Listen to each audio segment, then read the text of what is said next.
right, good friends, good evening and welcome. This is INNN World Report Radio time here on the great Logos Radio Network. Sorry about the long intro tonight, but we had a little bit of last-minute adjustments we were making, but with good reason. And, well, let me just continue. My name is Tom Kiley, and welcome to the program. If I seem a little bit rushed, it's because we're going to get right into it. We will be joined momentarily by Dr. Webster Tarpley, who has not been on the show for some time. At least, certainly not since the coup d'état that happened in the Ukraine that removed a democratically elected government with a bunch of thugs backed up by apparently by the U.S. State Department.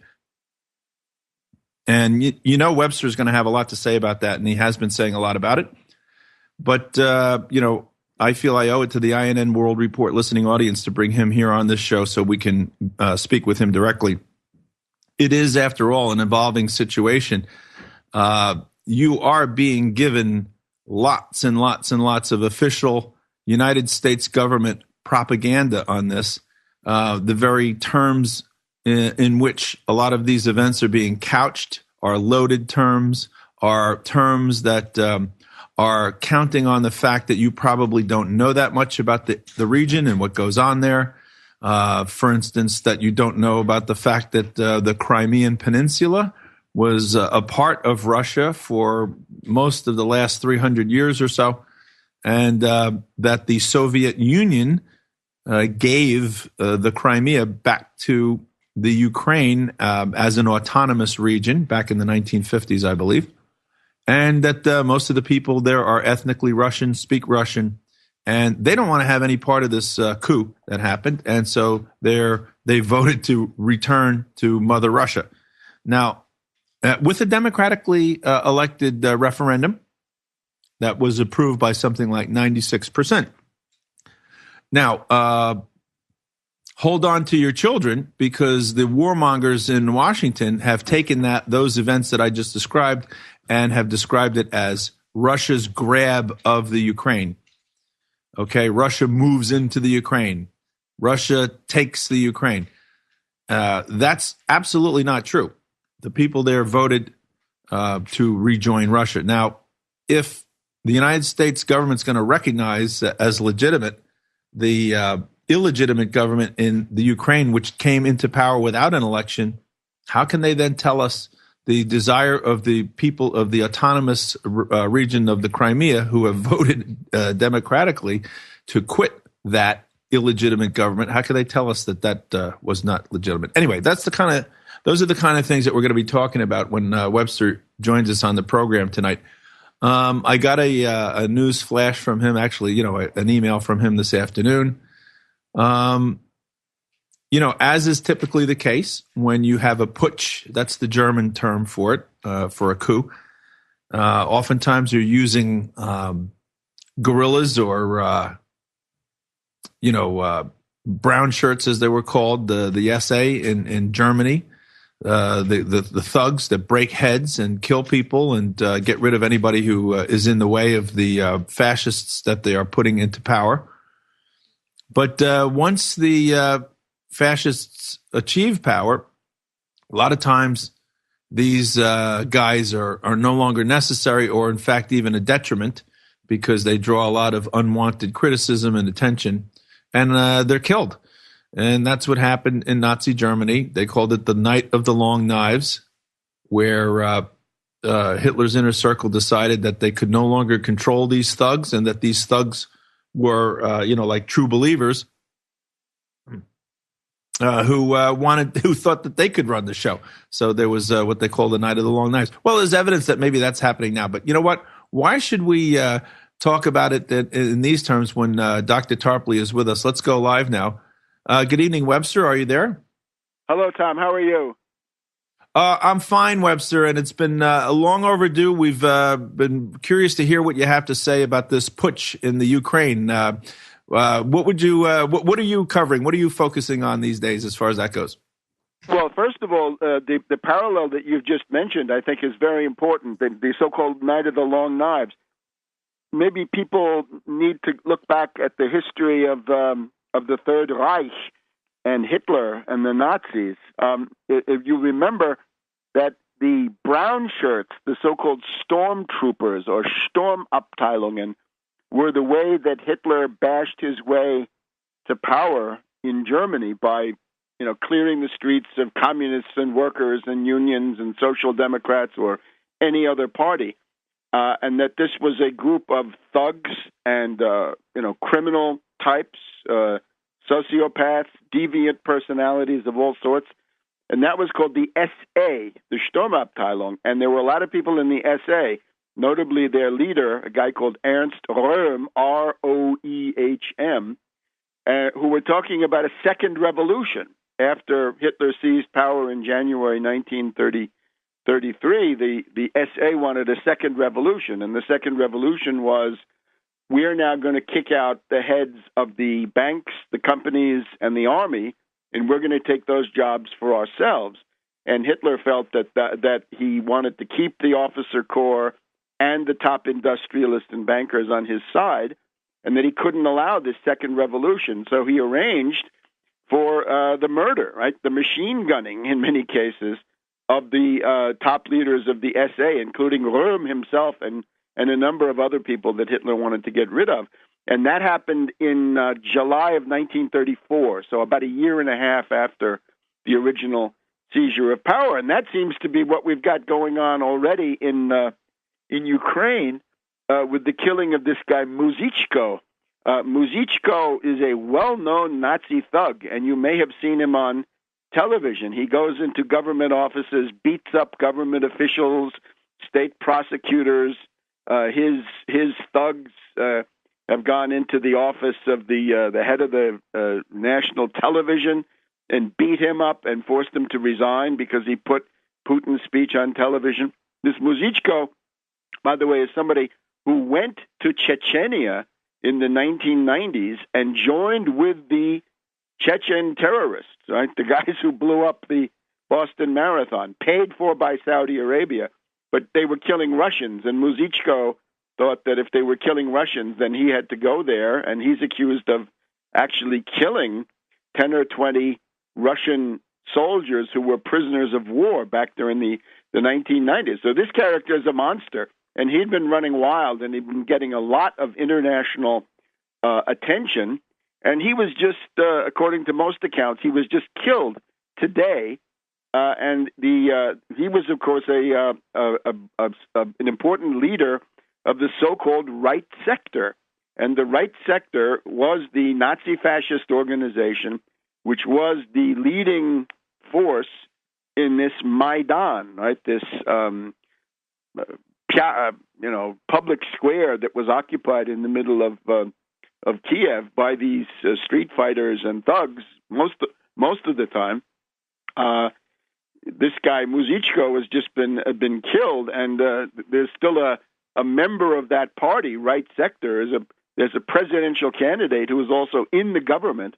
This character Yarosh, who is saying that the murder of that Muzychko's death was a murder, not a police operation, and that it was ordered by the interior minister, and the interior minister comes from the Fatherland Party. In other words, the Yulia Tymoshenko party. Maybe I just sketch this for a second.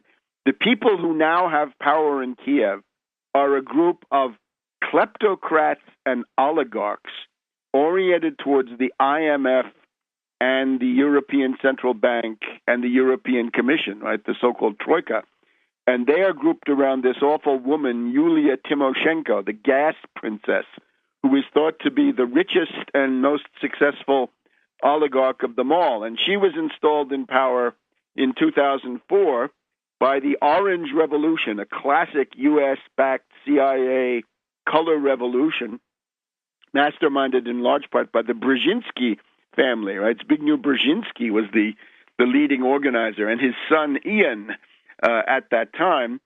So Yulia Tymoshenko was the prime minister from 2004 to until about 2010, and she was then put in jail with good reason, because she was one of the most picaresque thieves that we've ever seen.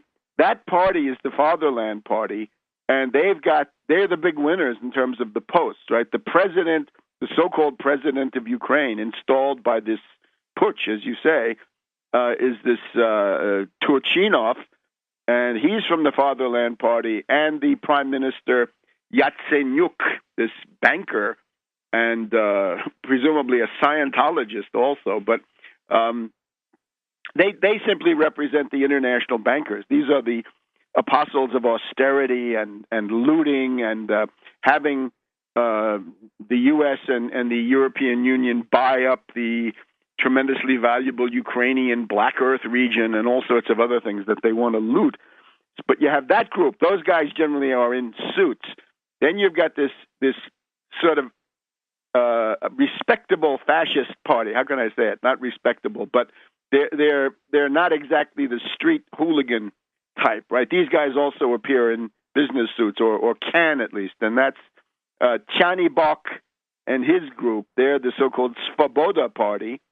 But of course, the Svoboda Party grows out of the Social National Party, or National Socialist Party of Ukraine, and they are the direct descendants of the SS, the German Nazi SS division called the Galicia Division, which was created to fight along with the Wehrmacht against the Red Army back in World War II. And they are especially fans of a guy called Stepan Bandera, Bandera being the leading Nazi collaborator of Ukraine during those years.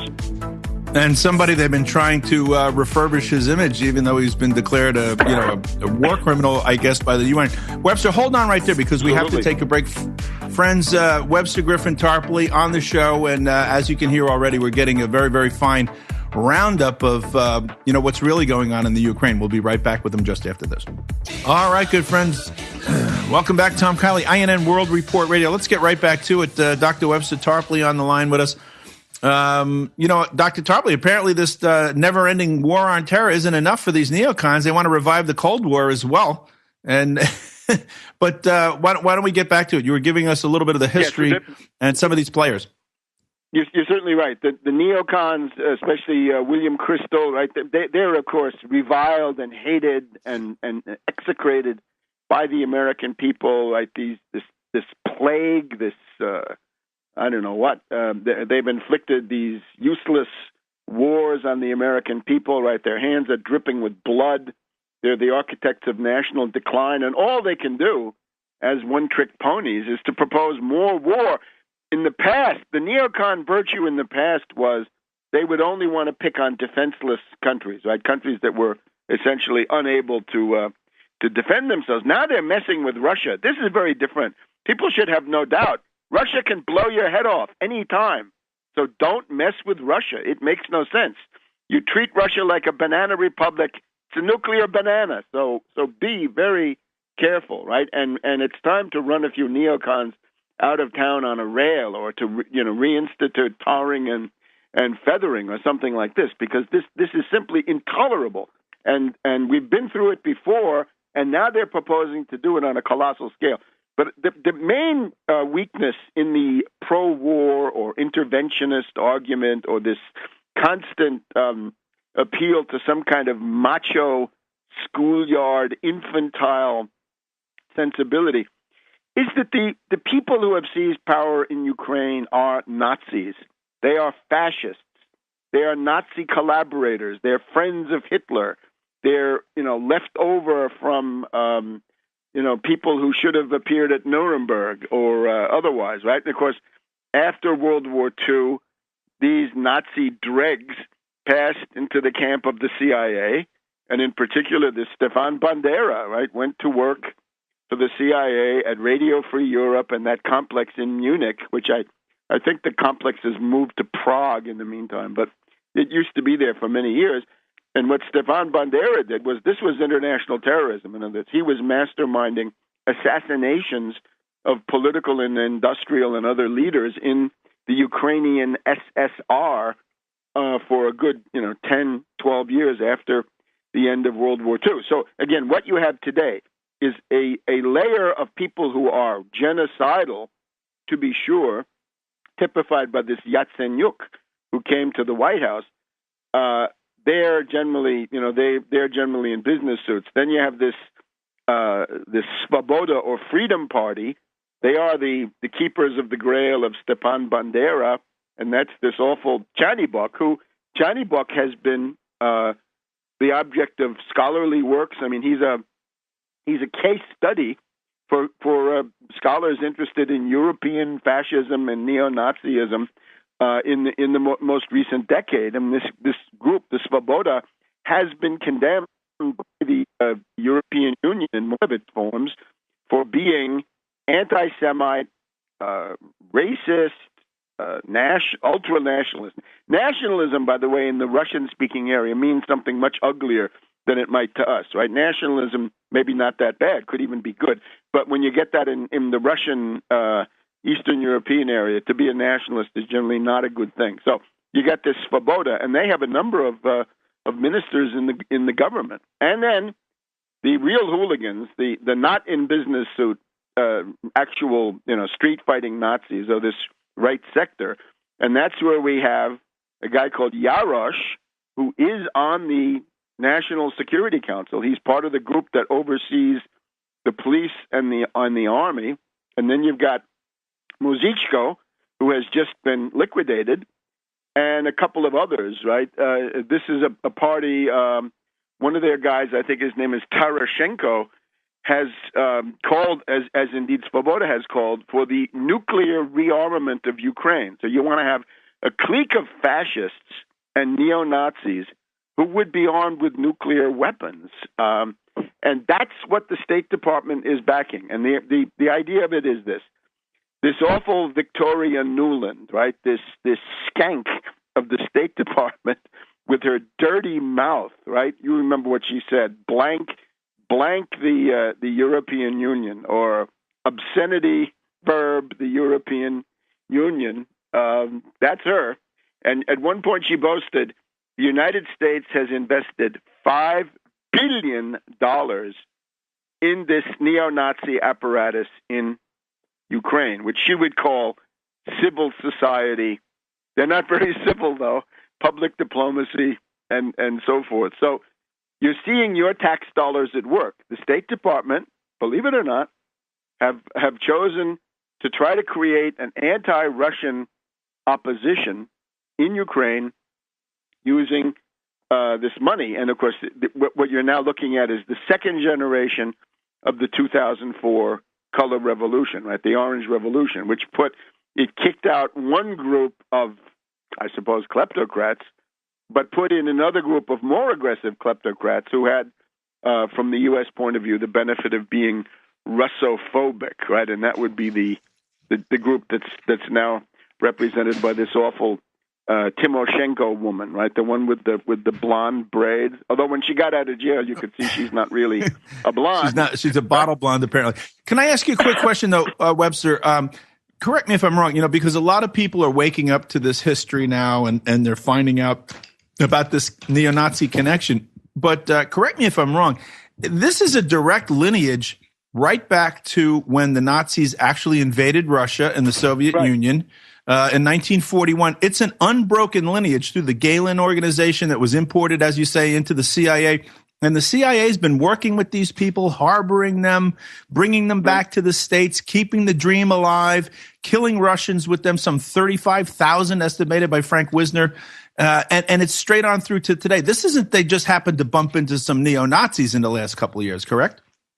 No, it is what the CIA used to refer to as the captive nations. Or there was something in the Republican National Committee called the Heritage Group.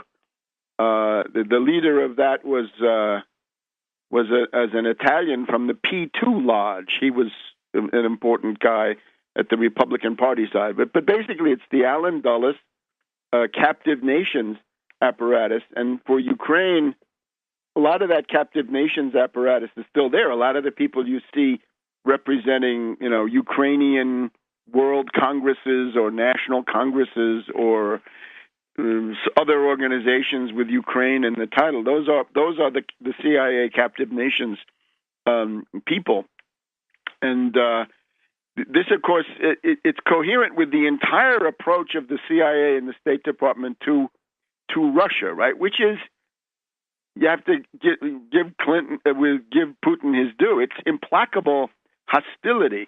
It's an implacable hostility, which is simply the idea that Russia is the one country that's strong enough to say no. Russia, of course, is unconquered.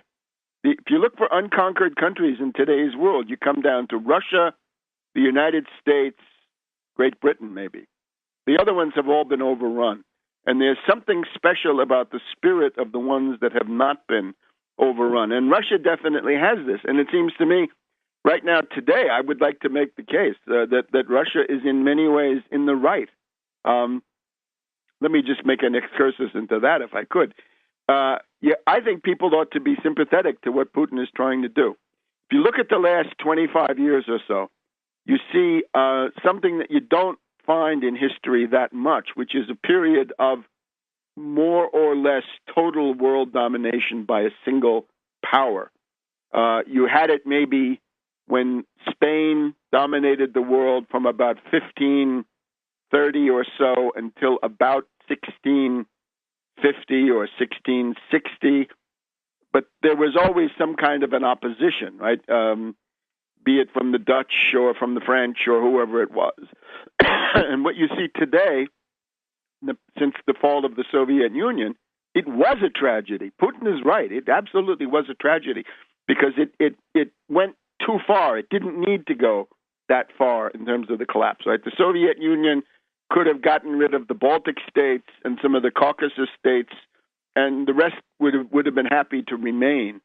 And there were no movements, right? There were no national liberation or national independence movements. That stuff was all top down. It was all the oligarchs and the nomenklatura in Kiev and in these other Union republics who said, we'll save ourselves by playing the nationalities card. So this went too far. And the result has been, it has brought out the very worst, the absolute worst in the United States, like these neocons.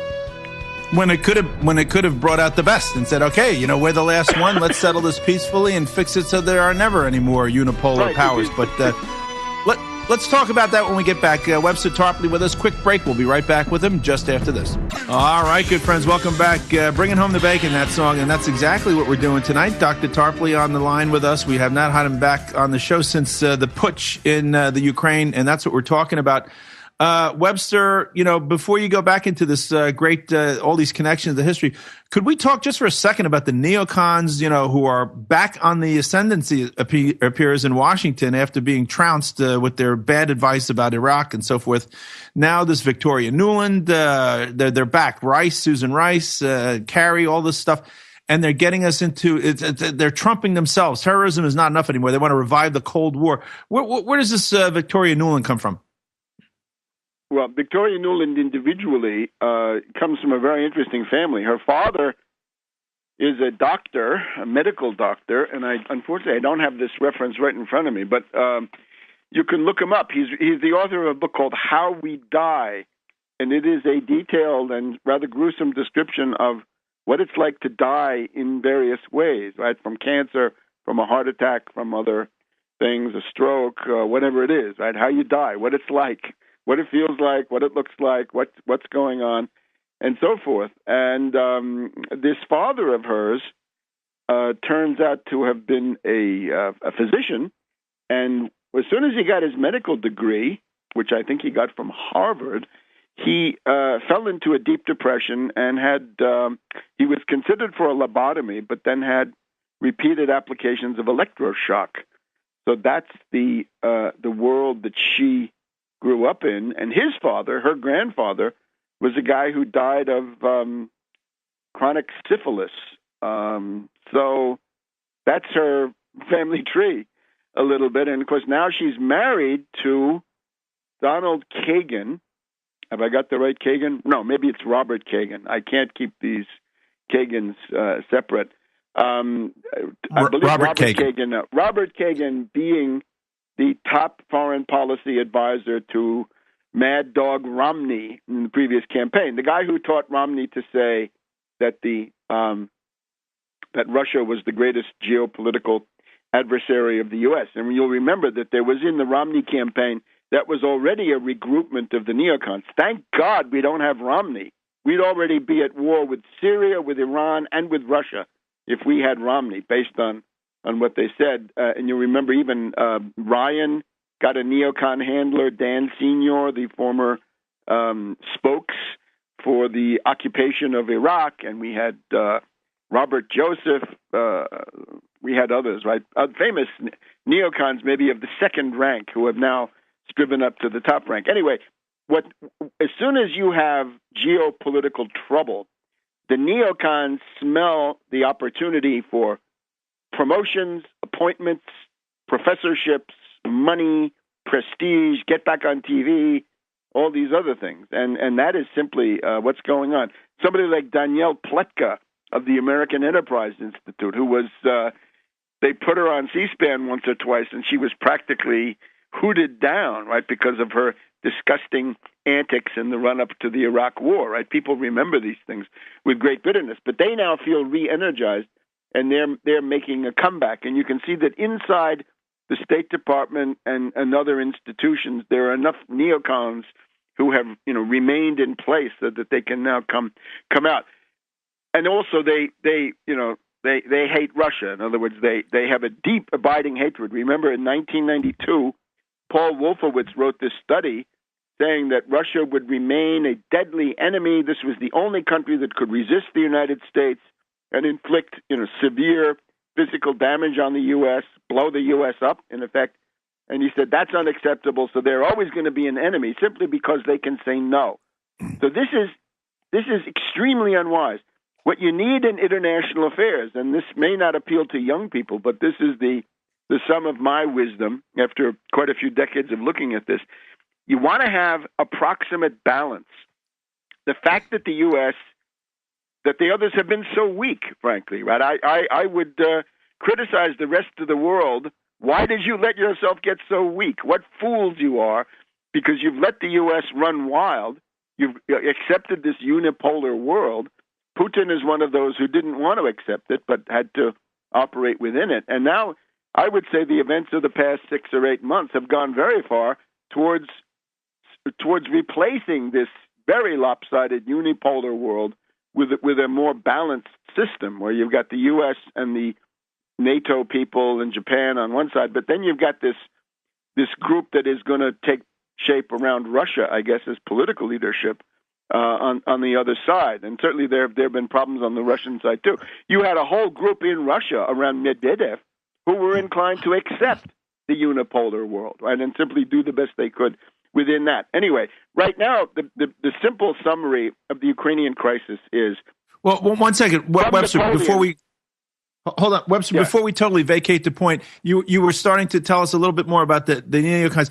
Where are they from, actually? They go all the way back to Trotsky or the Germans? Where is this philosophy? I know Leo Strauss is the head that people know about. Yeah, take a look at my book, 9/11 Synthetic Terror Made in USA.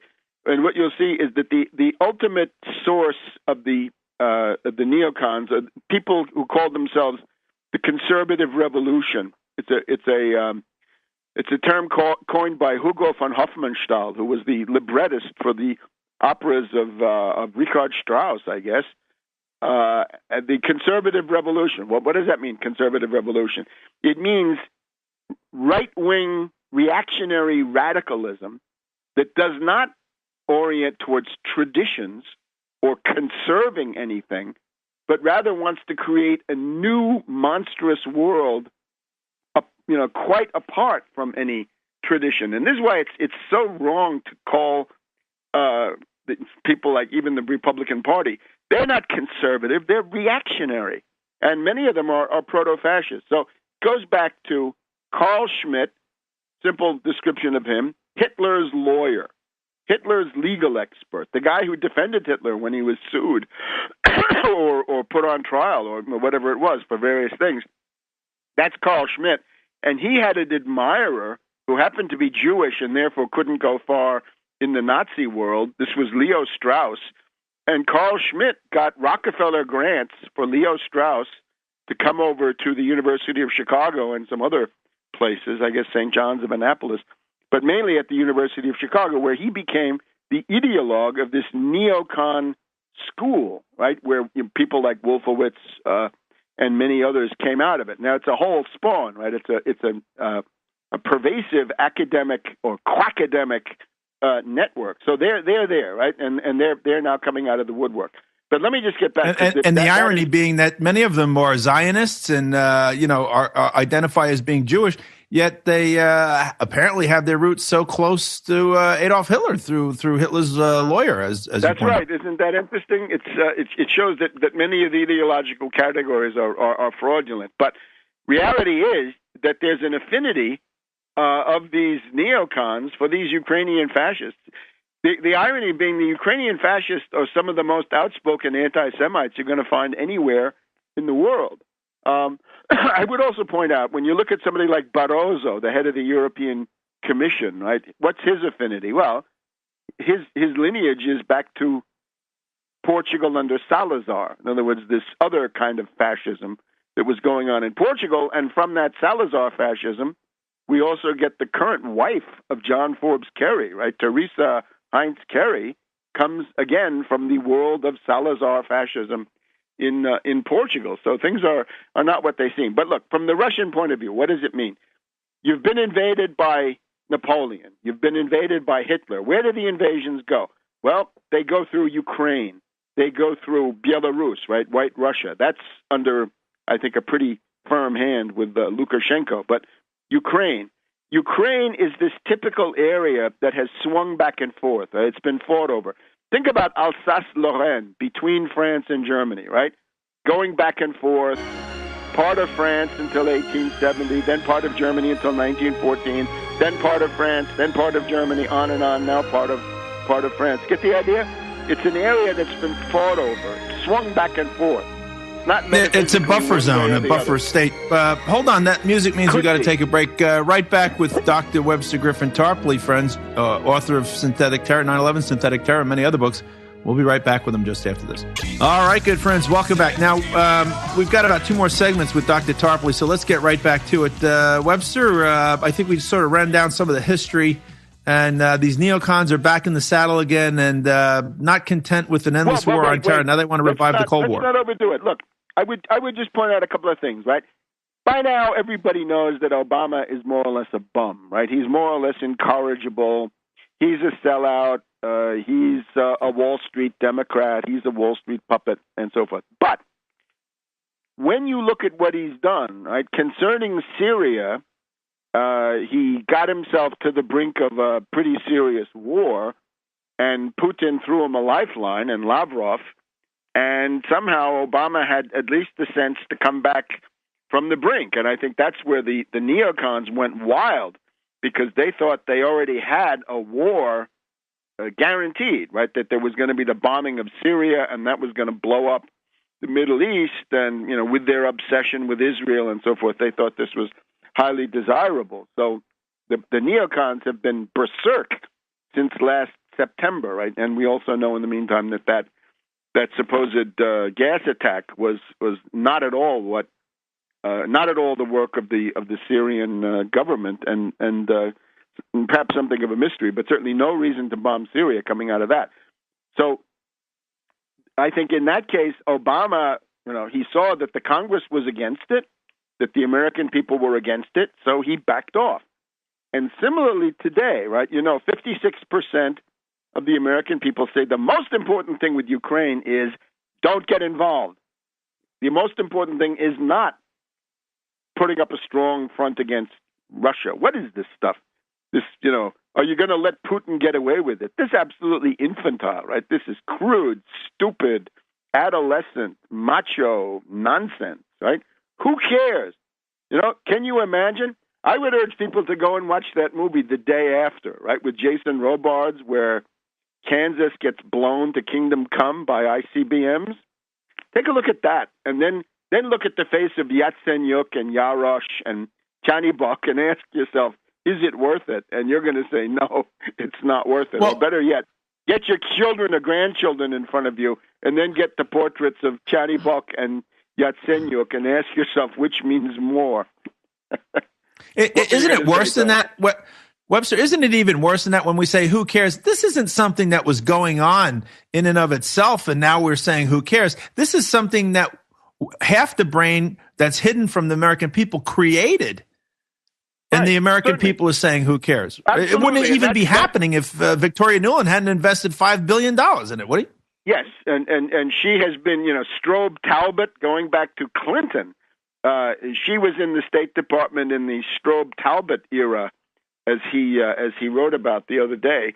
But remember, this is an apparatus, right? This is it started around 2000 in the present form with the overthrow of Milosevic in Serbia by a color revolution. And then it went on to all kinds of places, right? Notably Georgia with the Roses Revolution and the Orange Revolution in Kiev, the first round. And then they tried the Cedars Revolution in Lebanon, and Hezbollah was powerful enough to stop them. But look, what you've got to do is take a look at a certain number of organizations that have channeled the $5 billion in there. The first is the National Endowment for Democracy. This should be abolished. No more public money. That is an area where not a dime of taxpayer money should go to those people, because that is a joint production of the Republican and Democratic parties, and its only purpose, the NED, National Endowment for Democracy, Project Democracy as it's sometimes called, is to meddle in the affairs of other countries, increasingly in favor of fascism. And I wrote about this already 30 years ago, right, in 1985. How ironic that they call themselves Project Democracy, and yet their job is to spread what we can only call fascism. So no money for the NED. No money for the parts of USAID, the U.S. Agency for International Development, that fund, civil society or fascist development. And then take a look at these other groups like Freedom House, right, in New York City, the old Leo Chern networks. They receive U.S. money, no more. Take a look at the Albert Einstein Institute in Cambridge, and this lunatic Gene Sharp claims to be, a continuer of the nonviolence of, various people in the past. He's none of that. He's a torpedo for the U.S. State Department and so forth. So defund this apparatus, right? Don't let more billions go to fascists. And remember, you look at these people in Russia, like Navalny or Kasparov, right? The chess champion, Garry Kasparov. That guy, Garry Kasparov, works hand in glove with a guy called Limonov, who is a Russian Nazi. A Russian Nazi calls himself a national Bolshevik, and he's racist and reactionary and so forth. And even this Pussy Riot, these people, they have elements of xenophobia and very sinister kind of right-wing sounding slogans in their family tree. So, and Putin put a stop to this stuff, didn't he? Didn't he get castigated because he said no more of these American NGOs running around in Russia? Yes, right. How can you allow foreign agencies to send money in for subversion and destabilization and agitation inside of a sovereign country? That's one of the big gripes about Ukraine, is that you had a parade of Western and U.S. politicians, including the famous warmonger McCain, but also Senator Murphy, Democrat of Connecticut, and others who came in there, and they cavorted in public with Nazis, anti-Semites, and so forth. And somehow there ought to be something to pay for at the polls. But anyway, remember, the way that this whole thing came about is the attempt to create a fascist coup and a fascist anti-Russian government in Ukraine is simply a threat to Russian security. And you can think of, if there were a fascist anti-American coup in Mexico City, right? Wouldn't the U.S. respond to it? Of course they would. Funded by the Russians to the tune of $5 billion, and they get to put Russian army bases right across the Rio Grande afterwards. Exactly, and they're going to take away a chunk of what used to be, take away Florida or something like this, right? So I think you have to see it from the Russian point of view, and it's not unreasonable at all. Now, what ought to be done here? It's unfortunate that it's gone this far. There was an attempt at a negotiated solution on February 21st, which was backed by the Polish foreign minister, the French foreign minister, and the German foreign minister. And those guys turned out to be complete liars and complete frauds. And this is why the era when Russia will expect or value diplomatic deals with the West is over, right? The deal was vote for the Libya resolution and we'll simply have, protection of internal minorities. And then it turned into regime change. So that was bad enough. And now recently in February, you get the top diplomats of these important Western European countries saying, let's sign up and, we'll cool it in the public square. We'll have elections. And then the fascists of right sector essentially were on their way to murder this unfortunate Yanukovych. Yanukovych is Chicken Kiev. Right? Yanukovych is somebody who sent his police out there to be hit with Molotov cocktails without guns.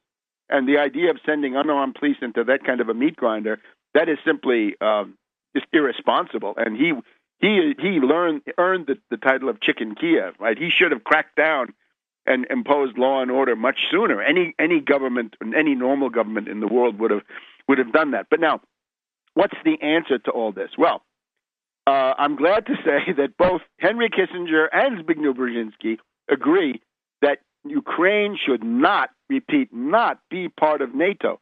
You want to commit your children to fight and die for that Nazi clique in Kiev? You want to tie the United States to that kind of a political operation? Surely not. So no NATO membership, and rather you can call it whatever you want. You can call it neutrality. You might want to call it Finlandization. Finlandization meant that Finland in the 50s and 60s did not join NATO, did not join the European Economic Community, and generally committed itself to have governments that were not raving anti-Soviet governments, and even indeed to suppress political parties that wanted to do a raving anti-Soviet propaganda. So that would be the key. Ukraine could be a bridge. It could be a buffer state. That would be I think its essential vocation, given the realities of the world. But to accept this role of neutrality, or again, you can call it Finlandization. The other thing on the inside is a federal system, or indeed a confederal system. In other words, a very large degree of regional autonomy, and sort of each group minds its own business. You've got the group in the west around the city of Lvov, Lviv, Lemberg in German, Leopoli in Italian. That's the center of the Nazis, I'm afraid. Yeah, this is where Bandera and company had their stronghold. When the Nazis arrived in 1941, Bandera did a pogrom. He slaughtered a whole bunch of Jews, hoping to win the admiration of the Nazis. It didn't quite work for him. But that's an area which is Western-oriented, speak Ukrainian, and they're Greek Catholics. They look to the Pope. This is an embarrassment for the Pope, by the way. He doesn't need such people. But that would be one group. Then the East, well, you know what, Webster, the music means we're heading into break. So we have one more segment with you, correct? Yes. That'd be great. I'd like to also, when we come back, Webster, if we could talk a little bit about, post-coup Ukraine. What are the organizations of civil society behaving like? How are the police doing? How is the military doing? I hear admirals defecting to the Crimea and that sort of thing. Oh yeah, let's talk about that when we get back. The whole officer corps is defecting to the Russians. Very good. We'll talk about that in just a minute. Webster Tarpley, one more segment with us. We're going to take a top-of-the-hour break. We'll be back with him after these messages. All right, good friends. Welcome back to Theme Song to the Avengers, a 1960s TV show. Of course, we've got our own Avenger, our historical Avenger, Webster Tarpley, with us tonight. And we actually have a little more time than we thought, so we're going to have a couple of more segments with Dr. Tarpley. Webster, and don't forget, friends, you can go to tarpley.net. You can get all this great information that Webster's talking about. He's got a lot of archives of his own talks there. His books, so many of them, really, really good. History about Mitt Romney, of course, 9/11 synthetic terror, a must read. Ron Paul is an aspect of the Romney campaign. Yeah, that whole cohabitation is documented there as well. And so, Webster, before we continue, I just want to throw in, keep in mind, I'd like to touch on that whole thing going on with the Ukrainian military when you get finished with this walk down history here. The institutions the thing we can say in short about the so-called Ukraine is that nobody's fighting for it. Right? Nobody seems to want to put their lives on the line for this Yatsenyuk, Turchinov clique in Kiev, right? The Kiev fascist clique. Nobody seems to want to fight and die for them. So certainly Americans should not. And I'm fed up when I see, the Ukrainians say the U.S. left them in the lurch. What do you mean? You're not fighting. You expect the U.S. to fight when you're not fighting? It's like Kuwait, right? That was another great example, right? The Kuwait army ran away, and the U.S. had to go in and get people killed. So enough of this, right? These were wrong to begin with. But look, just to get the solution on the table, and here's the solution. The place needs to be neutral. If you join NATO, and I see even Jeffrey Sachs, who I usually disagree with and condemn, right? The guy who actually helped to destroy Russia in 1991 and 1992. Jeffrey Sachs is on the Morning Joe today saying, if you let NATO take in Ukraine, then that's going to be a world catastrophe. And that's exactly right. And the more people who know that, the better. So good that Kissinger and Brzezinski both say NATO should not have Ukraine as a member, but let it be neutral. Let it not. Unfortunately, the European Union is practically the same as NATO, so no European Union either. But and they're not even being offered membership, right? They're being offered a kind of associate status, which is the same as I don't know, Mali or Ivory Coast or someplace like this, right? They're not really being treated as a European country. They're being treated as a colonial outpost. So don't do any of that. And then have a confederation of the principal parts, right? It's really East and West. The West, once again, being Greek, Catholic, subjected to the Pope, right? This is the so-called Uniate Church, right? The Unia of Brest in the 1590s, masterminded by the Jesuits. Okay, that lives on. I would appeal to Bergoglio, Pope Francis, to get those guys to cool it. The authority of the popes over those uniates has not been what it should be over the years. That would be another interesting study. But this is obviously one group, and their capital would be this Lvov or Lviv or LWOW or Lemberg, whatever you want to call it. And then the East, which is heavy industry, right? The Donetsk, Donbass, right? One of the great heavy industrial regions of the world, and it could still be. And these cities that you see, Donetsk and Kharkov and Dnipropetrovsk with the big dams that you used to read about years ago, and some other places, right? Lugansk. Anyway, probably the Dnieper River down the middle of Ukraine would be the dividing line between these two districts. And as you were saying during the break, you can call them cantons, you can call them states. The Austro-Hungarian Empire, right, had a dual system, right? That the defense and foreign policy were one thing, but the individual states, right? There was an Austrian part and a Hungarian part. And as we were saying before, if you put together the idea of a neutral country, which is multi-ethnic, right, and then also make it a confederation, what do you get, right? What's the leading example? You were telling me before. Yeah, at least 3, maybe 4 languages. Switzerland, and very autonomous cantons. Catholic, Protestant, right? Coming out of the wars of religion, because that's what it came out of. So that could be a successful model. And there are other successful models of countries that were multi-ethnic or strong divisions inside the country, different languages, different religions, whatever it was. So you could have Ukraine as neutral and confederal. And that is essentially what the Russian Foreign Ministry said the other day, right? That they wanted to propose constitutional reforms for Ukraine. But of course, this would also mean that these fascist scum like Yarosh, and now Muzichko has gone to his reward, but these other people, there's a guy called Parubi. Parubi is the head of the National Security Council, and he is one of the founders, I think, of the Svoboda Party. So he's one of the top Nazis.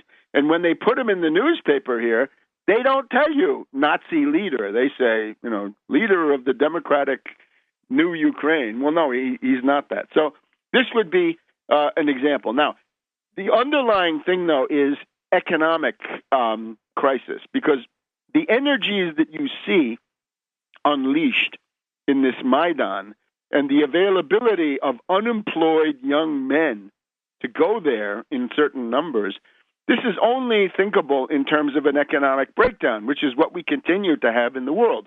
We are, after all, in a world economic and financial depression, which started in 2008 and which has continued. And that is why things fall apart.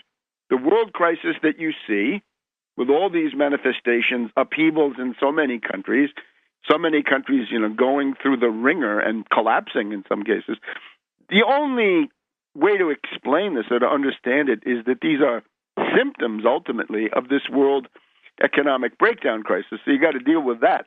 In the case of Ukraine, the obvious thing is east-west trade and east-west infrastructure for trade, right? The traditional problem was that during the Cold War from 1945 until 1990 or thereabouts, almost half a century, the east-west connections were neglected, right? The rail links went north-south, but not east-west. Similarly for the energy corridors, similarly for other kinds of energy. There were some exceptions, right? The Russians had built some gas pipelines already in the 70s with much opposition coming from U.S. warmongers and others. But the obvious future of Ukraine would be to become precisely this bridge between East and West. And when you say bridge, it means they've got to have fast rail, maglev rail. They've got to have electricity grids going through there.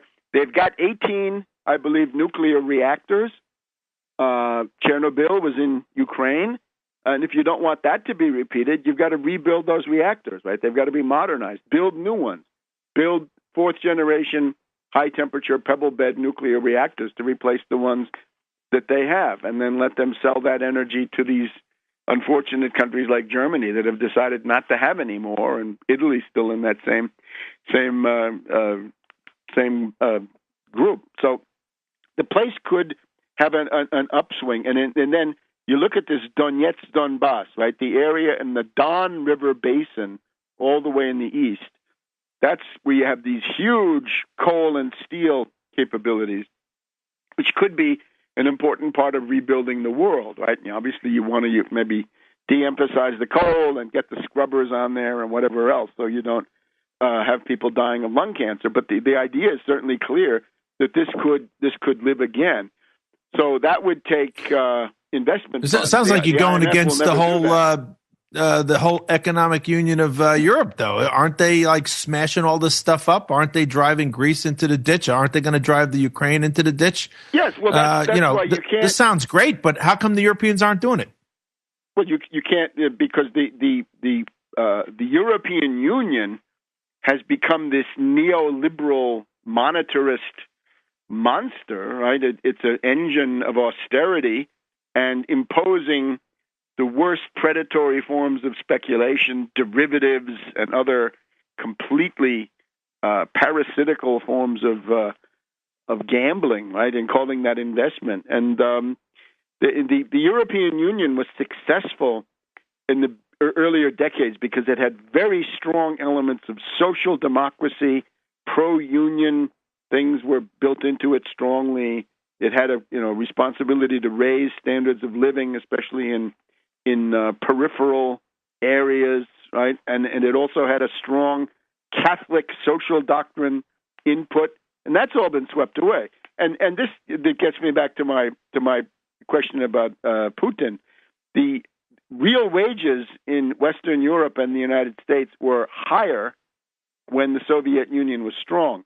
And it simply, from the U.S. point of view, or European too, it was the ruling classes of these Western countries did not feel free to act out their predatory greed, selfishness, and rapacity in regard to working people, because they knew that if they pushed that beyond a certain limit, that working people might say, well, I'm so disgusted with Wall Street or London or Frankfurt or whatever it was, let's see what these Russians have to offer, right? Let's see what these Soviets have to offer. Let's see whether the commies have anything that might help us, right? So this was always present. There was an alternative. And if you look at that's really important, Webster. That's the reason for the American middle class to come, and it's the reason for the American middle class now to be squashed down because there isn't that alternative, isn't it? Well, certainly the creation of the U.S. middle class in the New Deal, I think it starts from a desire to build the American middle class. But the fact that certain powerful banking groups and so forth had to cool it to a significant degree was this awareness that, again, if you really went overboard and you really allowed it all, the inner pig to come out or the inner wolf, then there might be a backlash, and you might be, find yourself dangling from a lamppost somewhere. So there was that, right? And the fact that the Soviets collapsed, that's where you could say, Putin, you're right. The collapse of the Soviets was a tragedy, and U.S. real wages have been falling more rapidly after that than they were before that. They were already falling. But after 1991, we've got this terrible intellectual climate and so forth. So that's the problem with the European Union. But this is another reason why I would say countries that are in the European Union ought to stay there and fight the monetarists of the European Central Bank. But Ukraine should not go joining the European Union because this will be interpreted in Moscow as really a backdoor to NATO. So don't do it. And we should fight the monitors right here. But let's talk about that maybe in the next segment. We're going to take a quick break. Dr. Webster Griffin Tarpley on the line. 9/11, Synthetic Terror, and so many other great books. Tarpley.net is where you can find all that. We'll be back with Webster right after this. Friends, welcome back. Webster Griffin Tarpley on the show. We have not had Webster on since the overthrow of the democratically elected government in the Ukraine. Lots of propaganda. Boy, if we could touch on some of that, the foaming at the mouth here in the Western media. But in any case, let's get back to where we were. Webster, you were talking about some possibilities on how to go forward. Well, again, the main thing is Ukraine is a country that ought to be neutral. It ought to be confederal. It should have these two autonomous zones. It should have the maturity to see that given the realities of the world, this is such a sensitive area that it's unwise for them to have these wild, hysterical, violent, anti-Russian parties. It simply makes no sense, right? It's a recipe for their own grave sorrow, right? Because you're going to have a hell of a time, right? You're going to be militarily mangled by the superior power of Russia, whatever else happens, and it includes nuclear weapons. So there's got to be enough maturity, and the U.S. should take the lead by cutting off the funding through the NED, the National Endowment for Democracy, USAID, and these front groups, right? The NGOs like Freedom House and whatever else, right? So they should all back off. Now, what you see instead, I would call it a collective psychosis. It's a psychosis of Russophobia, where people seem to have taken leave of their senses, right? We've had this trail of tears through the Audis, right? We've had Afghanistan, we've had Iraq. This was, futile, horrible, nightmarish, and this is nothing compared to what you have in Ukraine. Ukraine is infinitely more dangerous than anything in the Middle East. I don't care what it is. Not the Israelis. Nobody else can match the danger inherent in Ukraine, because you've got Russian troops potentially coming into the east with nuclear weapons, Polish troops, say, coming in from the west, backed up by NATO and the U.S.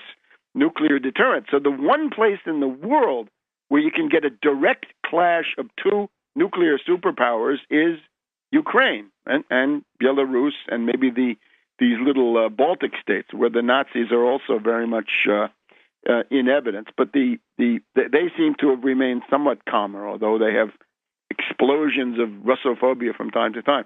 You look at somebody like Kerry, you look at Susan Rice, and you have to say these people are nuts, right? They're collectively insane. Now, again, this is where I would have to say Obama a bum, but not the worst bum, because what he did was avoid the war with Syria, and now when Yatsenyuk came to the White House, it was my expectation that Yatsenyuk would raise the demand for an immediate NATO membership of Ukraine. And when he came out, I was watching closely when Yatsenyuk came out of the White House, and he said nothing of the kind. He made some nasty remarks about the Russians, but that was it. So it looks to me like this demand might have been made by Yatsenyuk, but denied. You also have this cryptic statement, right? Professor Stephen Cohen, Russian studies expert. I've criticized him in the past for his love of Nikolai Bukharin, going back, again, 20 or 30 years. But Professor Stephen Cohen, on this issue, well above the average, and he came on this Chris Hayes, MSNBC, and said when Yatsenyuk got to the White House, he was talking crazy.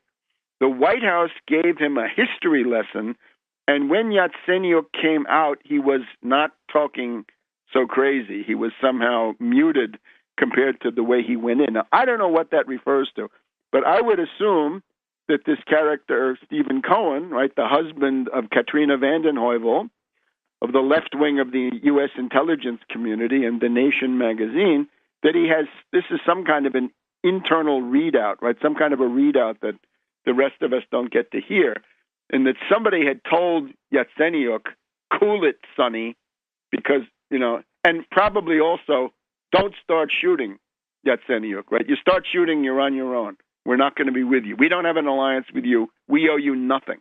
And you're not fighting, right? So something like this. So I think that went on. You also have the Wall Street Journal says that around the 5th to the 10th of March, Ukraine demanded emergency military aid from the U.S. under whatever, and that was denied. No emergency military aid, no immediate infusion of guns or rockets or vehicles or communications or intelligence or anything like that. And Obama in San Diego, 10 days ago, said very clearly there will be no military option. That's very different from Bush.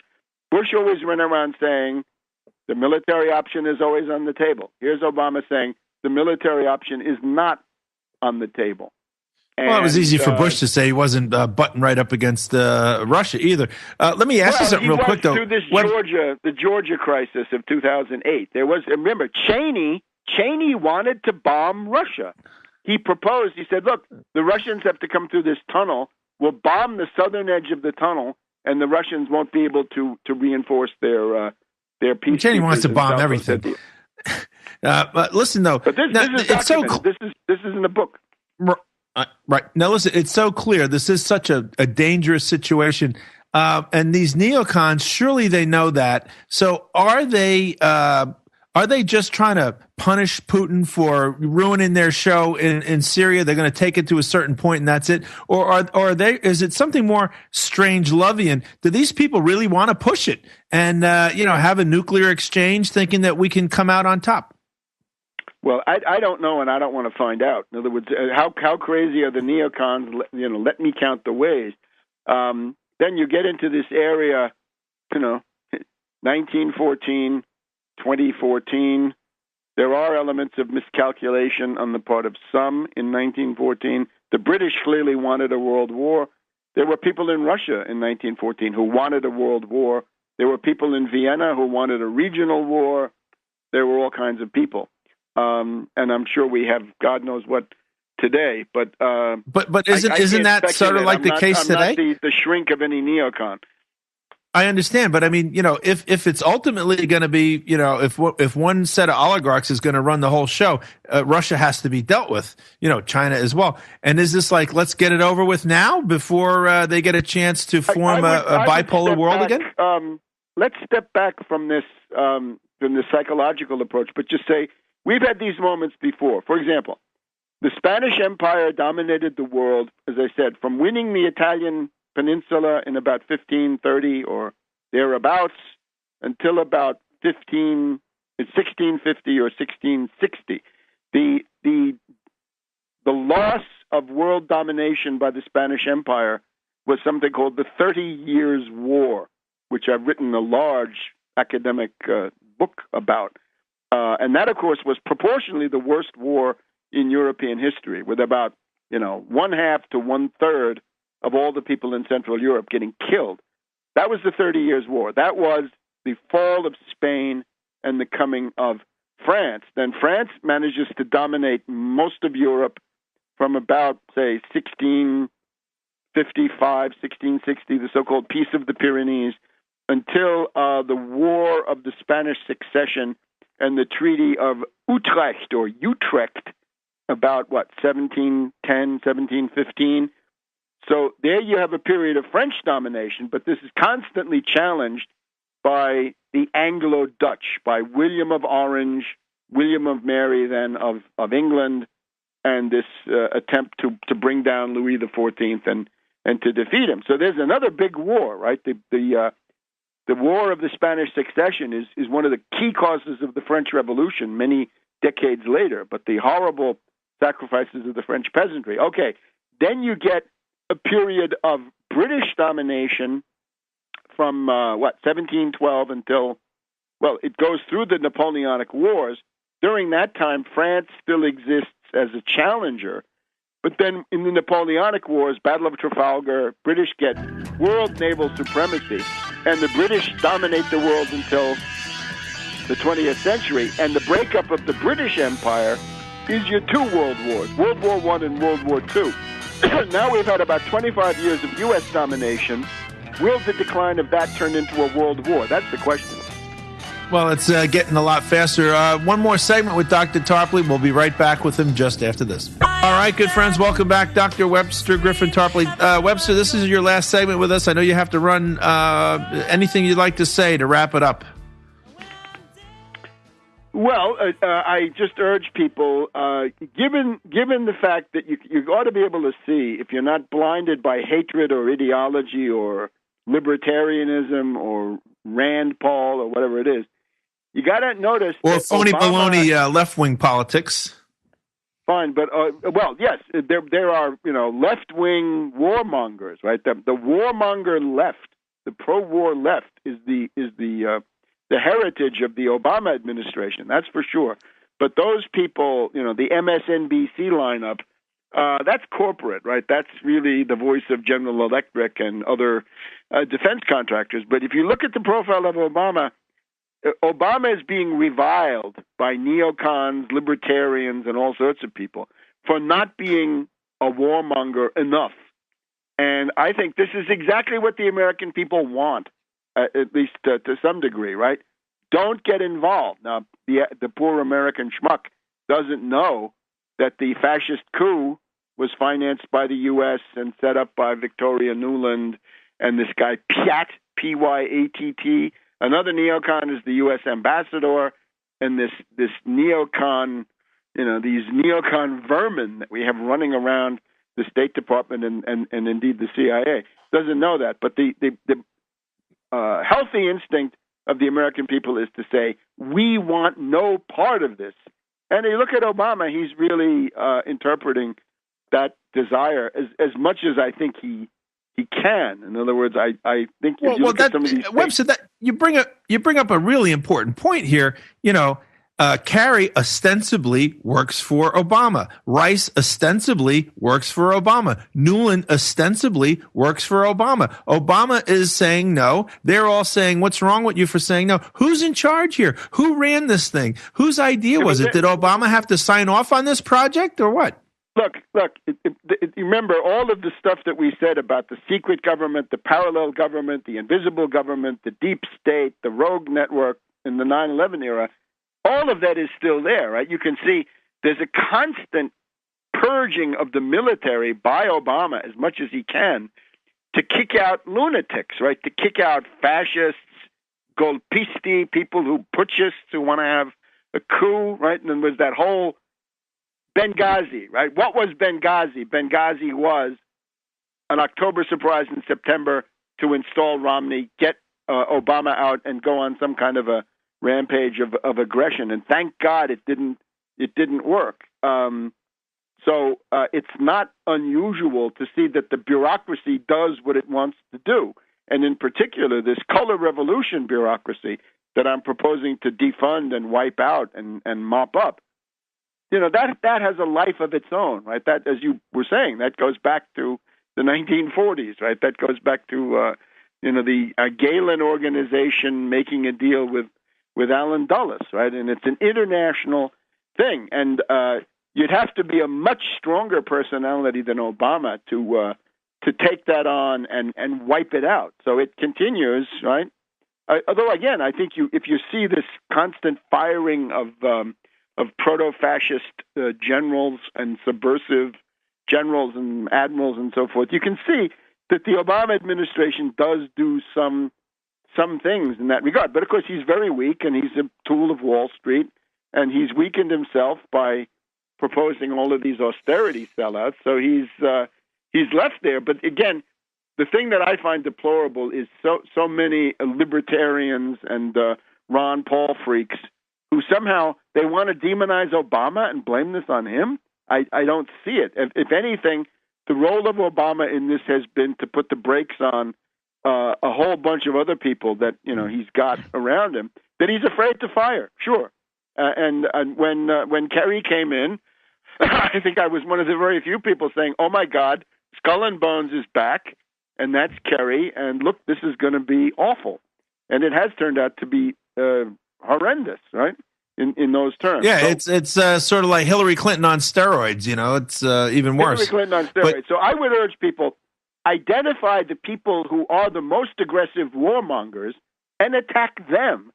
And that's not Obama. I'm sorry. Whatever whatever people's hatreds, resentments, or God knows what prejudices may be, Obama is not the leading edge of this. Obama is, again, more like somebody who's trying to throw a certain amount of cold water on it, right? Today he says, I'm going to support NATO, but there will be no use of force in Crimea, right? That's from the current New York Times online. So focus on the warmongers, right?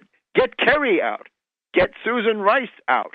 Get Nuland. How can Nuland still be in the State Department after that explosion of F-bombs that she was taped as dishing up, right? This kind of stuff, right? These are the people who need to be ousted. And then also remember, though, that the only way you can create an organizational alternative to this is not by supporting some damned Republican. Like you can see Rand Paul, right? Rand Paul at the beginning of the crisis was cool to the military action. But then as the Republican Party became more and more hysterical, Rand Paul was pulled in their direction. In other words, Rand Paul has gone quite a few steps in the warmonger direction as a result of this stuff. So open your eyes and figure out that this is not adequate.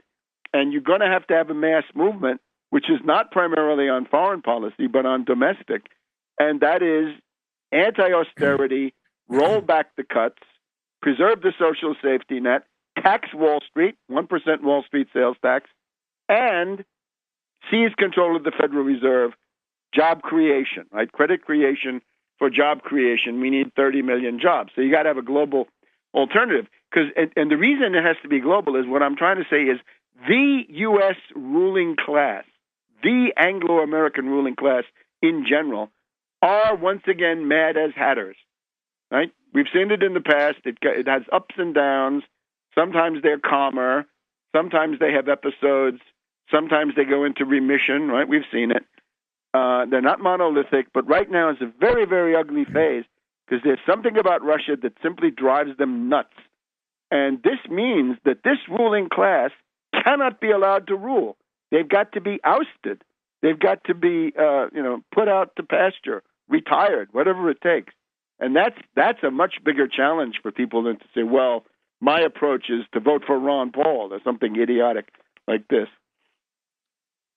Well, Webster, we're coming down to the end of the segment here. Very interesting as always. I'm with you. I can't stand much that is Obama, but I have to give him credit, grudgingly or otherwise. He put the brakes on after being, I guess, duped or fooled or maybe even enthusiastic about Libya. When he saw how that turned out, he did put the brakes on Syria. And I think a lot of what we see going on in the Ukraine is in retaliation for that, both against him and Putin, causing trouble. And he seems to be having a level head. What the heck kind of military anything could you do in the Crimea anyway? Even if you wanted to? Well, there was, in the 1850s, there was something called the Crimean War. If you're going to attack Russia anywhere, the Crimea is where you're going to attack because it's a peninsula. There's a like a causeway, a tiny spit of land between the Russian mainland and the Crimea. And then at the other end, you have the Strait of Kerch. So it's practically an island. And this is where the British and the French and the Turks attacked in the 1850s, right? This is the Charge of the Light Brigade. Siege, Balaclava and Sebastopol and all this other stuff. So it's an avenue. It is also an avenue of attack, right? In addition to the Ukrainian landmass. So you can understand the historical concern. There's also this other question, right? That Russia starts there, right? The so-called Kiev Rus of 988 AD, that Grand Duke Vladimir is the first ruler in Russia who converts to Orthodox Christianity. And the Kiev Rus is the start of everything Russian. Moscow. Well, it's going to have to be the end of our segment with you here, Dr. Tarpley. Godspeed. I know that you have another appointment, but it's been too long. Can we hope to have you back on the show in the next 4 weeks? Thank you so much, Tom. Best of luck to you. Thank you, Webster. And thanks to your listeners. Well, thank you for coming on. Tarpley.net. We'll talk a little bit more about that. That's this for that for the segment. We'll be right back with one more part of the show. The Sturmabteilung, and there were a lot of people in the SA, notably their leader, a guy called Ernst Röhm, Roehm, who were talking about a second revolution after Hitler seized power in January 1933. The SA wanted a second revolution, and the second revolution was, we're now going to kick out the heads of the banks, the companies, and the army, and we're going to take those jobs for ourselves. And Hitler felt that he wanted to keep the officer corps and the top industrialists and bankers on his side, and that he couldn't allow this second revolution. So he arranged for the murder, right, the machine gunning in many cases of the top leaders of the SA, including Röhm himself and a number of other people that Hitler wanted to get rid of. And that happened in July of 1934, so about a year and a half after the original seizure of power. And that seems to be what we've got going on already in Ukraine with the killing of this guy Muzychko. Muzychko is a well-known Nazi thug, and you may have seen him on television. He goes into government offices, beats up government officials, state prosecutors. His thugs have gone into the office of the head of the national television and beat him up and forced him to resign because he put Putin's speech on television. This Muzychko, by the way, is somebody who went to Chechnya in the 1990s and joined with the Chechen terrorists, right? The guys who blew up the Boston Marathon, paid for by Saudi Arabia. But they were killing Russians, and Muzychko thought that if they are ethnically Russian, speak Russian, and they don't want to have any part of this coup that happened, and so they voted to return to Mother Russia. Now, with a democratically elected referendum that was approved by something like 96%.